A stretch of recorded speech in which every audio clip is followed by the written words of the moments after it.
This is the Physical Activity Researcher Podcast, a podcast for researchers of sedentary behavior, physical activity, and sports.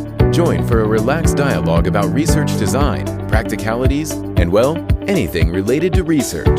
Learn from your fellow researchers useful and relevant information that does not fit into formal content and limited space of scientific publications. And here is your host, researcher and entrepreneur, Olli Tikkanen. Welcome, everyone. I'm thrilled about today's guest. He's working as postdoctoral researcher at Sport and Health Sciences at University of Jyväskylä, Finland. He has specialized to strength training and its acute responses and long-term adaptation. Please welcome Dr. Heikki Peltonen. Welcome, Heikki. Thank you, Olli. Yeah, so what kind of research you have been doing lately? Our latest study is related to increased rate of force development during periodized maximum strength and power training and its individual aspects. Yeah, so could you explain what is rate of force development and how do you actually measure it? When we produce force and when we ask subjects to produce force as fast as they can, then we can measure that rate, how fast that force increase after that force onset. So in when we use these kind of parameters, we need some kind force sensors or force measurement devices. So you can only do it in the lab normally. And do you do it isometric or dynamic, or can you do both? In these cases, we used isometric. All right. So basically, the participant is in a isometric training device or testing device, and then you ask them to suddenly start producing force as fast as possible, and you are measuring the curve of the force with the force measurement device. Is that right? Yes, at least partly. In this specific study, we had these laboratory kind devices in the gym, and we did that training monitoring in the gym environment. So they did like a normal gym training, but we used these monitoring devices in the gym, and that information what we can out from these devices is basically force time curve, and there's different parts and different methods how we analyze these force production from that curve. All right. So you use the normal strength training devices in the gym. Am I right? Yeah. All right. And how did you usually those devices are designed for dynamic training where you actually muscle is shortening and the weights are moving? How did you modify them to be isometric? In this study, we used separate isometric device, but in some cases when we have these normal typical gym device, for example, wake stack devices, we can put that selector pin for example, the lowest hole of the stack, and in that cases, we can identify that isometric situation if we want.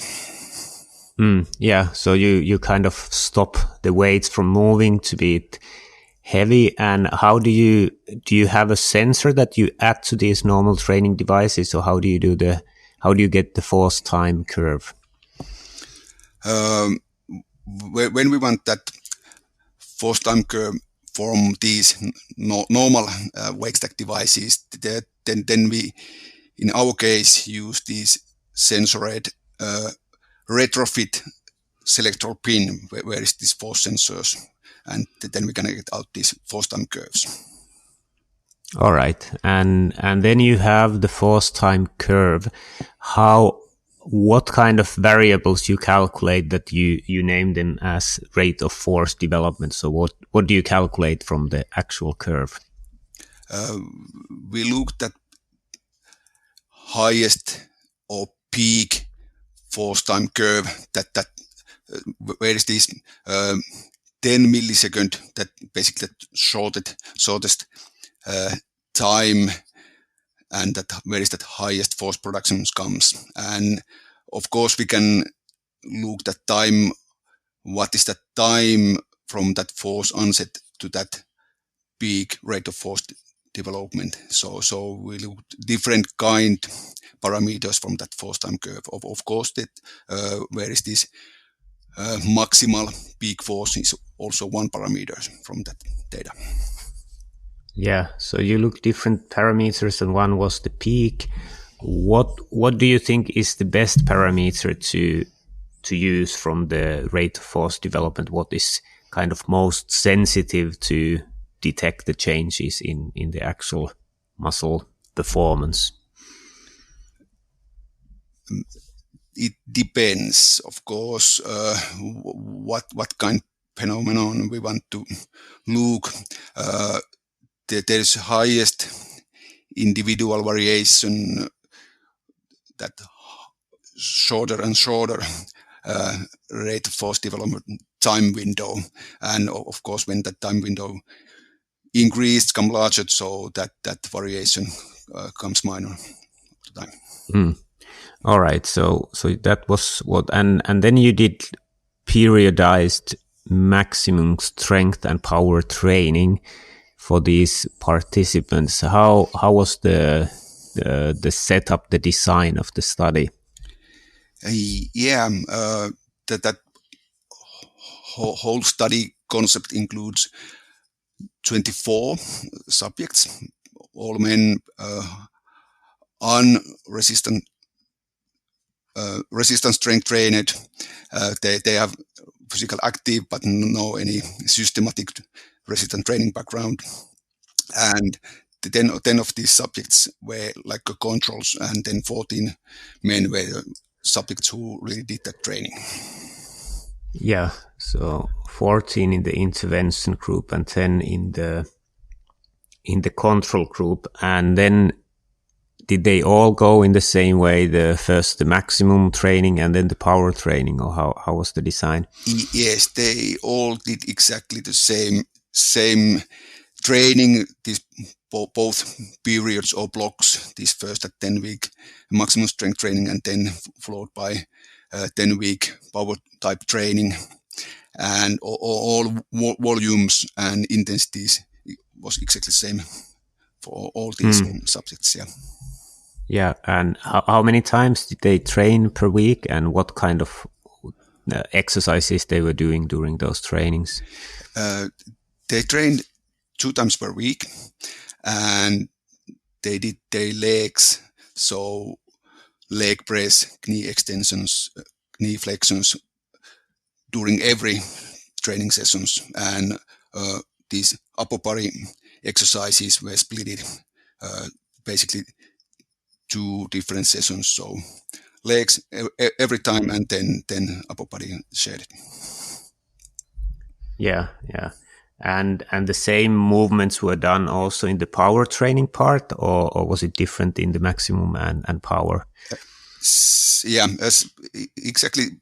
They used the same devices during that whole intervention. So they used same exercises, but of course these training intensities and volumes change a lot. Depends on the loads, target. Yeah. And then when you did the testing, did they use the exact same strength training devices also for the testing of rate of force development? In this study purpose, we used basically both. We used that sensored pin in the wake stack, but they did also isometric test using specific laboratory type isometric testing devices. Okay, yeah. And then what were the findings? Your title says that the adaptations are highly individual. So how they were the results? Yeah, based on that study, and some people respond better to strength focused training, and some people better to power focus training, and still there is about 1/3 who didn't respond at all if we looked at rate of force development.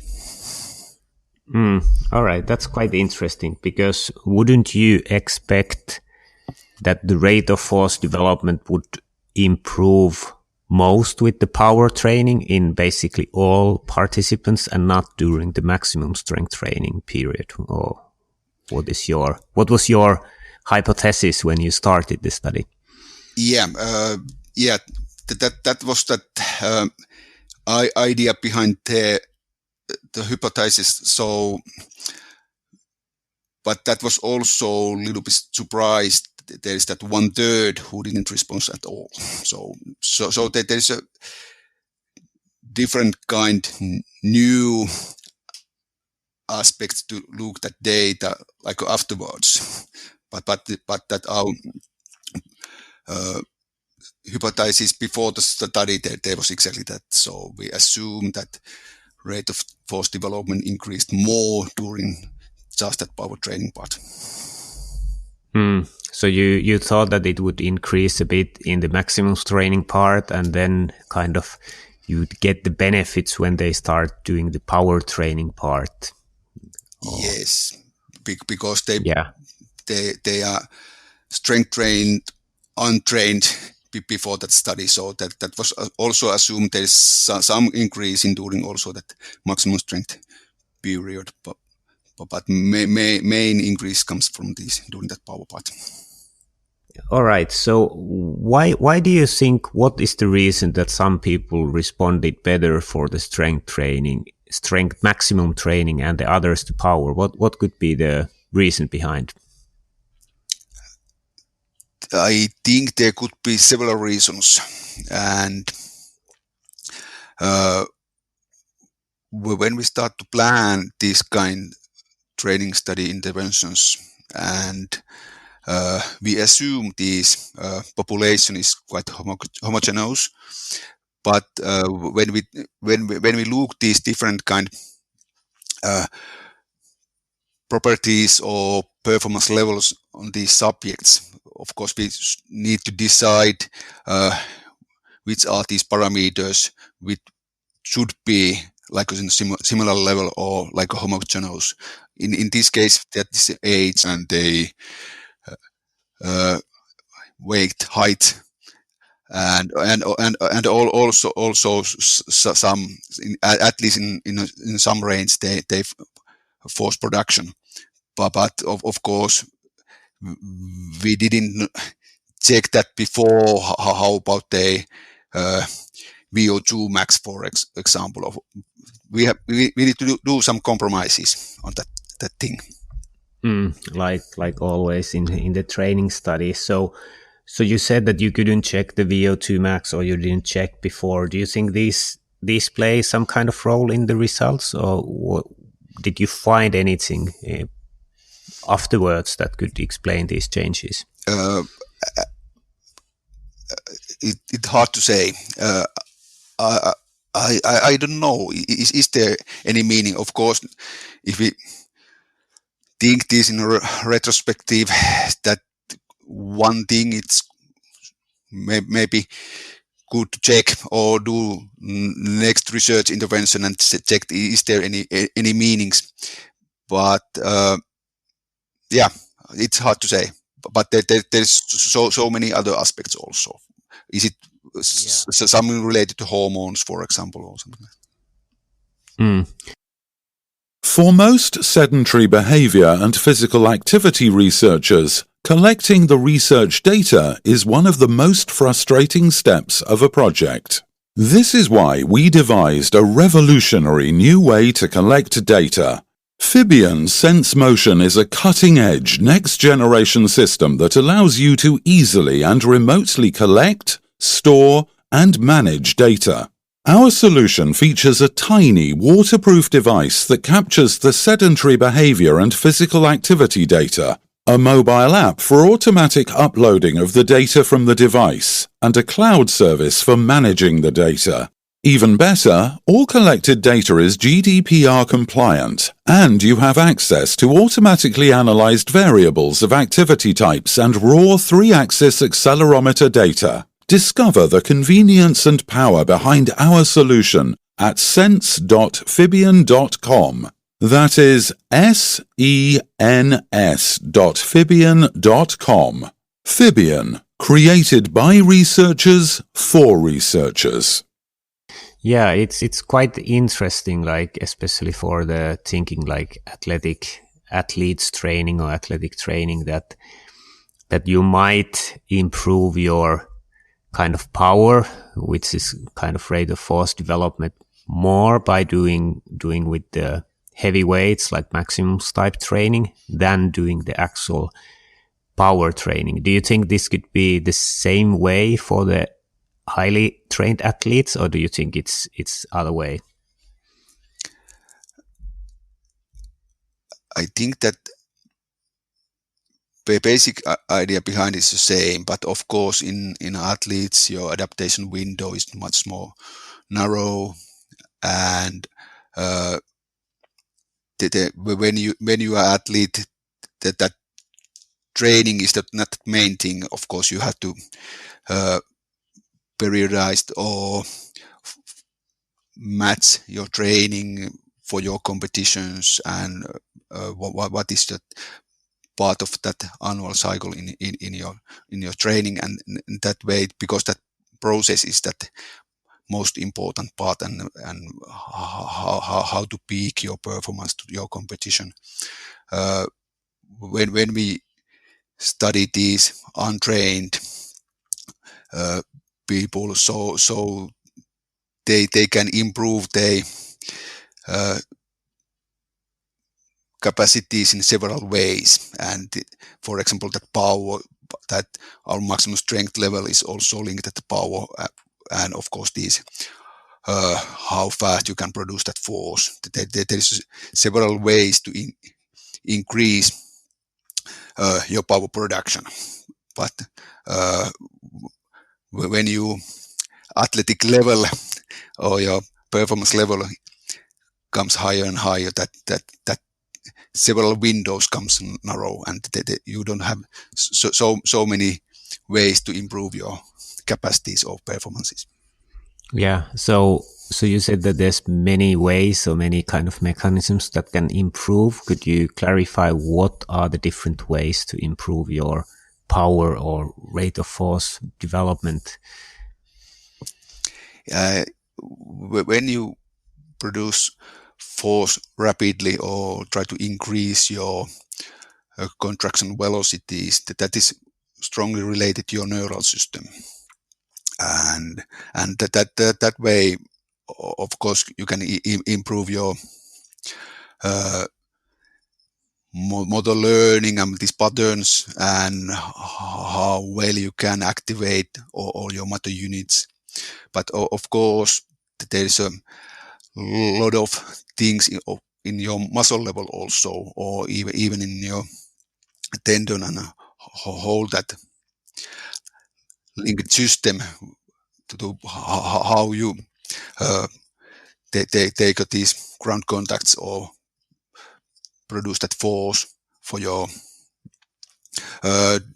different ways. So it's not so simple that way in these cases for power production.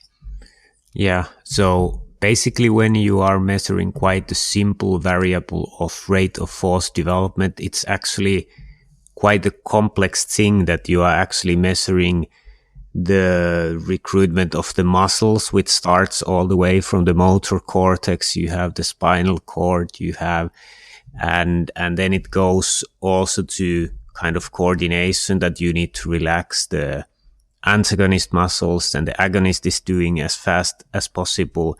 And if it's a multi-joint movement like leg press, it's the activation pattern between the muscles. And then you also have the tendon characteristics and muscle volume and other things. So you are actually measuring a whole lot of things and mechanisms so it's quite complicated or you cannot say from the rate of force development that where does the improvement come from? Am I right? Yeah, exactly. So have you thought that could you kind of separate some of these parts with some other tests, or have you used any other things to kind of get an idea that where does the improvement come from? At least roughly, we can do. We can of course measure muscle sizes, or how well we can activate our muscles using some electrical stimulations, for example, or if you think these performance tests, then we can get some hint for that when we do some training, and can we get that kind of adaptations what we want.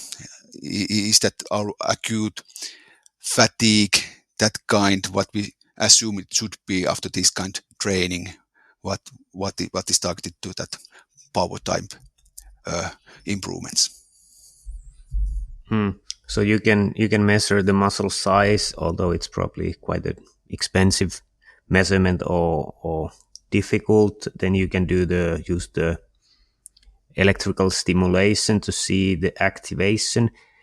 Did you do the stimulation in this particular study? Yes, we did. We used this muscle surface stimulation, and in that way we try to measure what could be that activation level on these subjects, how well they can activate their motor units voluntary, and then we stimulate like a resting muscle, and that way we can identify or look how well these muscle level adapt to training, or is there any changes? And which muscle did you do it for? The quadriceps, and how did you do? Did you stimulate the nerve or the muscle directly? We stimulate muscle directly, and we use these quadriceps. Yeah, that's basically the easiest way to do that. And our training focused on legs mainly. They did legs in every session, so that is quite natural to use these quadriceps. And how is this method? Do you think it is a reliable and valid method to get it? I think sometimes it's a little bit difficult to do when you are doing the MVC, that you get it on the right time, and how did the results look? Do you think they tell a correct story about the activation part? Yeah, you are right. There are some limitations when we use these kind of methods. Of course, that measurement situation is isometric, and that is quite slow contraction, and when these subjects reach their peak force levels, and that needs that researchers who do this stimulation and look at force time curve and try to hit that external stimulation just during the biggest plateau of that force, and so it needs that there's a experience on that, of course, that subject to do that force production, but of course when the researcher do this stimulation bimanually. Yeah, just came to my mind now that have you ever tried that you would stimulate actually when the force is increasing in the beginning, so the participants would start pushing as fast as they can, and then you could actually time the stimulus from the start of the force, for example, to 200 milliseconds after, and it would probably make a small spike in the curve, or I don't know. Have you ever thought or tested that? We have done some kind pilots, but there's Some difficulties, of course, what could be that perfect timing to hit, and of course these timelines are so short because this fast post-production, there's just some 10 milliseconds time to do that, and what could be that optimal for exactly on that subject. So there is so many open questions. So you have tested, but you haven't really found that would solve the problems. Yeah, and as I said earlier, so there is so huge individual variation between subjects when they produce that force so fastly. All right, I see. And so you basically did this stimulation to check the activation. Did you find any differences between the people who were improving more during the maximum strength training period and the ones who were improving more during the power training period?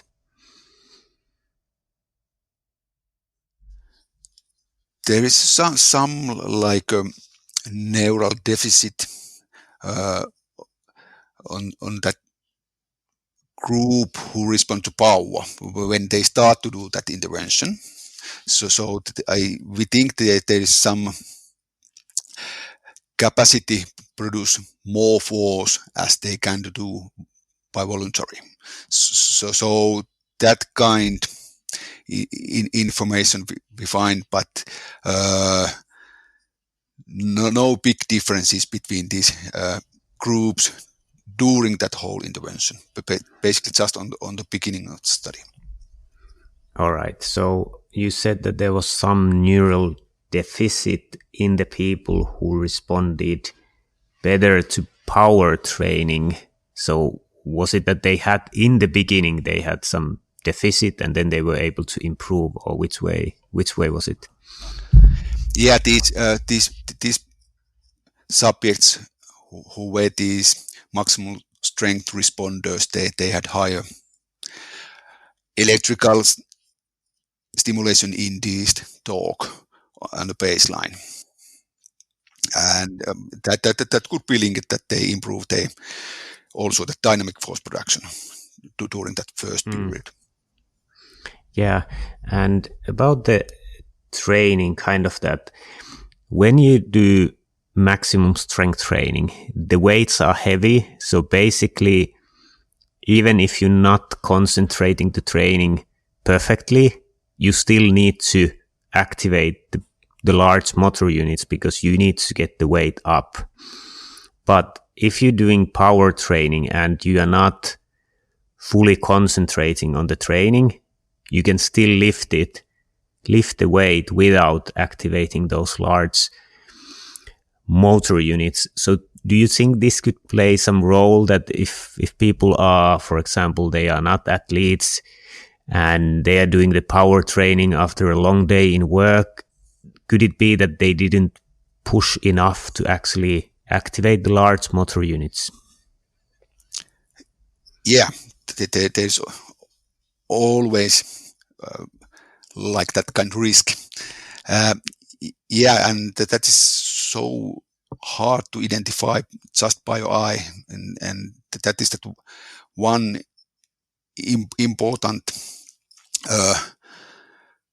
aspect where we need these different kind training monitors, because when we do some fast velocity or fast production contractions, so it's somehow needed to get some numeric values and how to follow these contractions are correct for that purpose.